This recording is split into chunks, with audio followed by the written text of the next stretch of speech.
Bom dia, meu nome é Gabriel, minha equipe ela é formada por mim, Gabriel Félix. A nossa temática abordada ela é a base de tudo, a importância da recuperação fisiológica pós-treino. Começando com uma introdução, o que é essa recuperação pós-treino? Essa recuperação fisiológica ela é um conjunto de processos biológicos que ocorre após o exercício físico com o objetivo de restaurar o equilíbrio do organismo. Ela inclui a reposição de energia com ATP e glicogênio e também o reparo de tecidos musculares danificados, um reequilíbrio hormonal e também a restauração da função neuromuscular com eliminação de resíduos metabólicos, como por exemplo lactato. A diferença entre descanso e recuperação ativa é que no descanso passivo é o período em que o corpo está em repouso completo. Como, por exemplo, o período de sono, que a pessoa está dormindo ou ficar deitado. Ela é fundamental para a recuperação profunda do sistema nervoso muscular. Já na recuperação ativa, ela é realizada com atividades leves e controladas, por exemplo, caminhada, um alongamento, e isso ajuda a manter a circulação do corpo e também elimina resíduos metabólicos e acelera no retorno ao estado de equilíbrio sem sobrecarregar o corpo. E uma observação importante é que nem todo descanso ele vai promover uma recuperação eficiente. A recuperação ativa, por exemplo, ela pode ser mais eficaz do que ficar parada. A triade do treinamento, que tá de estresse, passa para recuperação e passa para adaptação, ela explica como o corpo vai evoluindo ao longo do treinamento. O estresse ele gera microlesões, fadiga e também o desequilíbrio temporário no corpo. Já na recuperação é quando o organismo entra em fase de regeneração e reposição de resíduos. E na fase 3, que é a adaptação, com a recuperação adequada, o corpo ele se fortalece, se torna mais forte, tornando-se mais resistente com o estresse no futuro. Um ponto que deve ser exaltado é que sem recuperação não há adaptação, sem adaptação não há progresso. Olá, me chamo Cauê Lopes Salles e dando continuidade ao assunto da recuperação, né? E nisso a gente pode concluir que não há hipertrofia apenas do músculo, durante o exercício praticado diretamente, mas na própria recuperação há uma evolução no músculo, certo? Então esse pensamento errôneo de que só hipertrofia muscular durante o treinamento não existe, né? E aí, entrando um pouco na parte da fisiologia da recuperação, a gente pode ressaltar a reposição de substratos energéticos, né? Que durante o exercício, o nosso corpo usa energia principalmente na forma de ATP e glicogênios, né? E aí, depois dessa atividade, o corpo precisa repor essas energias, né? Essa reserva. E aí é onde a recuperação ela entra de maneira essencial, que as pessoas até costumam equiparar com uma bateria que precisa ser recarregada no telefone, por exemplo. Quando vai caindo o nível de bateria, o rendimento vai caindo também. O rendimento do celular, do aparelho, né? Que precisa da bateria. Assim como o nosso corpo. Se nossa energia vai caindo, nossa produtividade também cai, né? E aí a redução de metabólitos como lactato, né? Durante os treinos intensos, há um acúmulo de lactato por causa da sensação de queima muscular, né? E aí a recuperação do nosso corpo ajuda a eliminar esse lactato e aí normaliza o pH dos músculos. E aí o que permite que a gente volte a treinar com qualidade e com intensidade, né? Reparo muscular. Reparo muscular, quando nós treinamos, a gente causa microlesões nos nossos músculos, né? O que causa justamente as hipertrofias juntamente com a recuperação. Isso é normal, né? Essas microlesões, as pessoas leigas podem pensar microlesões, isso pode ser ruim, mas não, isso é justamente o que fortalece ainda mais a musculatura. E aí a fase de recuperação ocorre a síntese proteica, que é justamente o fortalecimento e o reparo das fibras que foram microlesadas, né? E é isso que gera o ganho de massa e força. E a restauração do sistema nervoso, né? Que além do sistema muscular, o sistema nervoso central e periférico também sofrem com esse esforço físico, com o esforço das atividades. E aí a recuperação é importante para restaurar o foco, né? Os reflexos e a coordenação motora, que estão ligados justamente com o sistema nervoso central e periférico. E sem essa restauração, há mais risco de lesão e erro no exercício. Outro tema que deve ser abordado também é os tipos de recuperação. Durante e após os exercícios físicos, o corpo ele sofre desgastes físicos e mentais. E para garantir a adaptação e prevenir lesões ou uma queda de desempenho, diferentes formas de recuperação devem ser utilizadas, cada um atuando em uma área específica do organismo. A recuperação passiva, ela envolve o repouso completo do corpo, sem nenhum esforço físico, como por exemplo um sono de qualidade, é importante ressaltar, pausas entre treinos intensos e dia de descansos totais. Ela é essencial para a recuperação do nosso sistema e também ela permite uma regeneração profunda dos tecidos musculares. Já na recuperação ativa, são atividades leves que mantêm a circulação sanguínea do nosso corpo sem causar fadiga adicional. Exemplos de atividades são caminhadas leves, alongamentos dinâmicos, mobilidade articular e entre outros.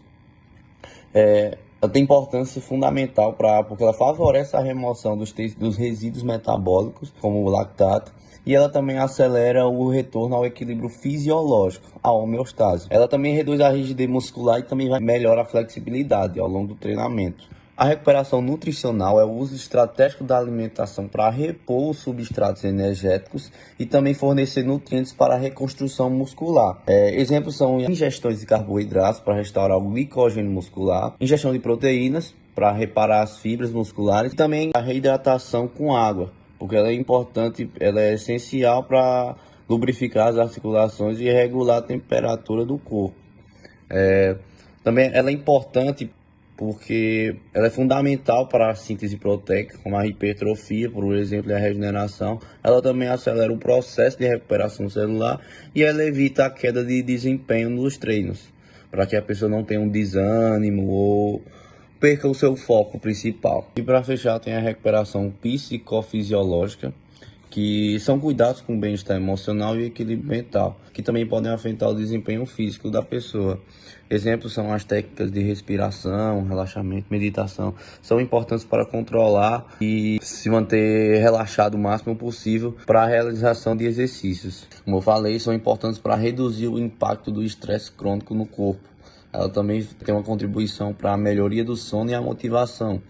E ela aumenta a aderência aos treinos a longo prazo. Ou seja, quanto mais haver um progresso, mais houver uma frequência disso, mais resultados vão aparecendo de forma que pode ser notório, pode ser nítido. E dando continuidade, né, ao nosso tema, eu vou falar um pouco sobre os fatores que influenciam na recuperação. A recuperação fisiológica ela não é igual para todo mundo, né? Ela é afetada por vários fatores que precisam ser levados em conta ao planejar um treino eficiente. E dentre desses fatores, podemos destacar a idade, né? Com o avanço da idade, o corpo ele tende a ter uma recuperação mais lenta, e isso ocorre por alguns motivos, né? Entre eles, a diminuição natural da produção hormonal, né? Como a testosterona e o GH, que é o hormônio do crescimento, que são fundamentais para o reparo muscular. A redução da massa muscular e da elasticidade dos tecidos, né? O que torna a regeneração mais demorada. E maior tempo de resposta do sistema imunológico e nervoso. Podemos destacar também, né, as diferenças hormonais entre os homens e as mulheres, que também vão influenciar bastante, e o condicionamento físico, né, da pessoa. Né? Um atleta bem condicionado fisicamente, né, ele tem uma recuperação mais eficiente do que uma pessoa que é iniciante. Tipo, intensidade e duração do treino. Né? Treinos mais intensos ou longos, né, eles exigem um tempo maior de recuperação. E exercícios de força, né, por exemplo, eles causam microlesões musculares, né, que precisam de mais tempo para se regenerar, né, para se recuperar. Outro ponto importante que podemos destacar, né, é a qualidade do sono. Né? O sono ele é o momento em que nosso corpo vai liberar os hormônios importantes para o reparo muscular. Dentre esses hormônios podemos destacar o GH, né, como eu falei anteriormente, o GH é o hormônio do crescimento, né, e ele vai ser importante para esse reparo. E dormir mal, né, vai prejudicar diretamente essa recuperação. Alimentação e hidratação. Né, a ingestão de alimentos adequados, né, como proteínas, carboidratos e líquidos, vai ajudar nessa reposição energética e no reparo dos tecidos. E a falta desses nutrientes também, né, vai atrasar essa regeneração. Fatores emocionais e estresse externo. Né? O estresse psicológico ele vai interferir, né, na recuperação física. Né? Os altos níveis de cortisol, né, para quem não sabe, o cortisol é o hormônio do estresse, ele vai dificultar o processo de regeneração. Bom, gente, meu nome é Isadora e eu fiquei com o tópico 5, que fala sobre os riscos de uma recuperação insuficiente na hora do treino. Bom, os primeiros riscos que ocorrem é o do overtraining. O overtraining é a síndrome do excesso de treinamento, que ocorre quando o atleta ele mantém uma rotina assídua todos os dias de treinamento, estimulando todos os dias as articulações, os tendões, as musculaturas e não dando um tempo de descanso para o músculo, que é necessário principalmente para a questão do anabolismo. E essa síndrome é basicamente o que faz com que o atleta ele não consiga ter o melhor desempenho dele, seja lá no esporte ou no treinamento, na musculação que ele esteja fazendo, porque ele está em constante estimulação daqueles músculos todos os dias, e isso pode ser bastante prejudicial para os ossos, para as nossas musculaturas, porque você permanecer todos os dias fazendo o mesmo tipo de exercício, o mesmo tipo de movimento, e principalmente sem diminuir o número de séries, o número de repetições ou o peso, pode acabar sendo muito prejudicial. E principalmente contribui muito com os ganhos, né? Porque a nossa musculatura, ela precisa de descanso para poder ocorrer a questão do anabolismo. Sem contar também que, além disso, ocorre muito a quesito de alteração do humor. Então, o atleta, ele, por exemplo, vai ocorrer o número maior de cortisol. O cortisol, ele é o hormônio do estresse e ele vai contra o anabolismo. Então, ele prejudica bastante os ganhos do atleta nesse quesito. E isso principalmente se dá porque a gente vem de uma cultura, principalmente atualmente, das comunidades fitness, de que o famoso all day, né? Todos os dias, treinar todos os dias ali, porque na cabeça de muitas pessoas isso faz sentido, mas isso é uma grande desinformação na realidade. Então a gente vê, por exemplo, pessoas que treinam segunda, terça, quarta, quinta, sexta, sábado, domingo, todos os dias, e existem pessoas que treinam, por exemplo, 3 vezes na semana e tem muito mais resultado, um ganho maior, uma progressão de carga maior, um desenvolvimento maior da musculatura do que uma pessoa que treina todos os dias. Por quê? Porque ocorre o estímulo no músculo e vai poder acontecer a regeneração, porque o músculo precisa se regenerar durante esse período.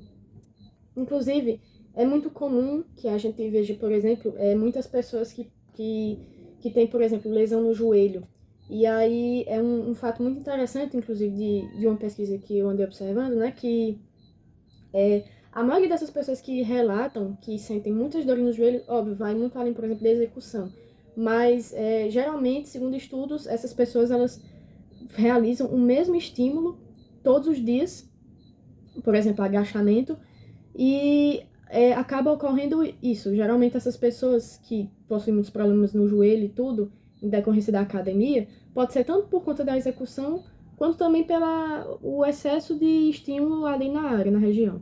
Dando continuidade, agora eu vou falar algumas estratégias para otimizar a recuperação, né? Algumas formas, algumas estratégias que podem ser utilizadas para melhorar essa recuperação, para intensificar. E de cara a gente já pode citar o planejamento de aulas, né? Com dias de recuperação. Porque muitas vezes as pessoas pensam que se treinar todos os dias da semana, por exemplo, eles vão ter uma performance melhor, eles vão ter resultados melhores, e não necessariamente, né? Porque como já foi citado algumas vezes, a recuperação ela ajuda bastante diretamente nessa hipertrofização do músculo, né? E aí, o que é recomendado? Uma intercalação entre treinos intensos e descansos. Então, se você treinar todos os dias, tem mais riscos de lesões do que a própria melhora de resultados, né? E aí, outra estratégia bastante citada, que é justamente o sono adequado, de 7 a 9 horas por noite, que é justamente no momento que a gente dorme, que é liberado alguns hormônios, né? Como o GH, que ele ajuda diretamente na recuperação do músculo, né? Então, dormir é uma das estratégias mais simples, né, e eficazes que existem. Outra técnica também é a recuperação ativa passiva. Existem alguns métodos como massagem, crioterapia, que seria a banheira de gelo, né, o banho de gelo, do gelo, a eletroestimulações, que seriam choques na musculatura, e alguns alongamentos, né, que podem ser utilizados para essa melhora do músculo, né? A nutrição pós-treino. A nutrição pós-treino, a pré-treino também é bastante importante, porém a pós-treino ela é mais citada porque após o exercício o nosso corpo está mais receptivo para a absorção de nutrientes, né?